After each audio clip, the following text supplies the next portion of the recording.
মা পূজা, আচ্ছা আমি বড় ধন্য হলাম মা, এর বেশি আমি আর কিছুই চাই না মা। চলো বাবা চলো, আমরা পাওনা করে পেয়ে গেছি, এবার দেবো আমাদের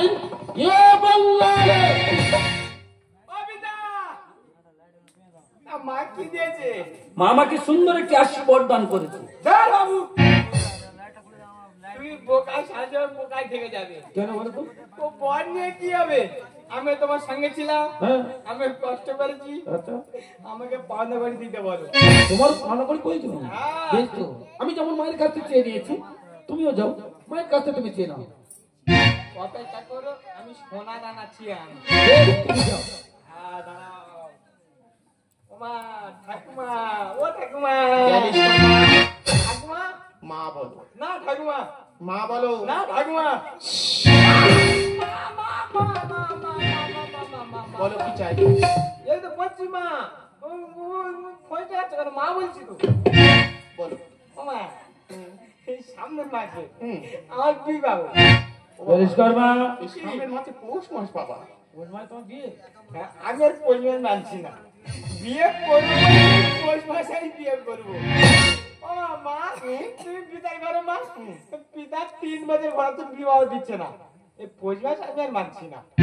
বিবাহ করবে? হ্যাঁ ওই পৌষ মাসে বিবাহ করবো। তাহলে তোমার কি লাগবে? আমার লাল টুকটুকে বইয়ের জন্য একটা সোনার নেকলেস দেবো মা। দেবো তো। দেবে? হ্যাঁ ও মা, গোলার বসনটা বিছাও। দিলে না দেখো মা দেবে। পৌষ মাসে বিবাহ করবো, মা সোনার নেকলেস দেবে। তোমার লাল টুকটুকে বইয়ের জন্য সুন্দর সোনার গহনা আমি দিচ্ছি। মা দেখো না। গোলার হাত। হ্যাঁ মা। তাহলে চোখটি বন্ধ করো। আচ্ছা বন্ধ করলাম। তাহলে এই দিলাম আমি বাবা।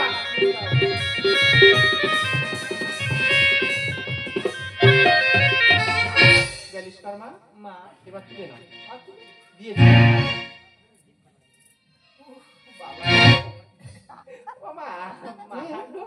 গোলার হাত কত সুন্দর দেখো বাবা। ও মা এর ঠান্ডা নালবারে করতেছে কেন মা? ঠান্ডা? মা এই সোনার নেকলেস ফ্রিজে ছিল মা। এ বাবা কাঁচা সোনা তো তাই। এবার তাকিয়ে দেখো বাবা এবার। ও মা তাকিয়ে দেখি। হ্যাঁ দেখো।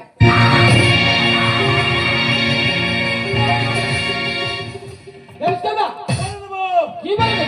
বলে দেবো না বাবা, মহারাজ বলে দেবো তুমি বাড়িতে ছিদ্র করে আর যে মুখে বলবে তোমরা বাবুর কাছে মুখে না বাবা, আমি হরণ করে নিলাম।